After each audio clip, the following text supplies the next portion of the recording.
આગળ સમાચારમાં વાત કરીએ તો વલસાડથી સમાચાર પ્રાપ્ત થયા છે। વલસાડથી સમાચાર સામે આવ્યા, કહી શકાય કે વલસાડમાં 108ના સ્ટાફે મહિલાની પ્રસૂતિ કરાવી છે। ધરમપુરમાં 108ના સ્ટાફે સફળ પ્રસૂતિ કરાવી, જેમાં પ્રસૂતાએ જોડિયા બાળકોને જન્મ આપ્યો। હોસ્પિટલ પહોંચતા હાલત ગંભીર થતા 108માં જ પ્રસૂતિ કરાવી। તો સમાચાર પ્રાપ્ત થયા છે, વલસાડમાં 108ના સ્ટાફે મહિલાની પ્રસૂતિ કરાવી છે। ધરમપુરમાં 108ના સ્ટાફે સફળ પ્રસૂતિ કરાવી અને જેમાં પ્રસૂતિએ જોડિયા બાળકોને પણ જન્મ આપ્યો। હોસ્પિટલ પહોંચતા હાલત ગંભીર થતા 108માં પ્રસૂતિ કરવામાં આવી।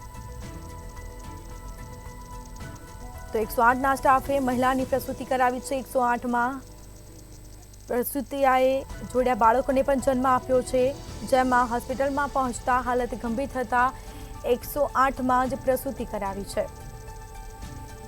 હોસ્પિટલ પહોંચતા પહેલા મહિલાની હાલત ગંભીર થતા સ્ટાફે 108માં જ પ્રસૂતિ કરાવી, સફળ પ્રસૂતિ કરાવી છે।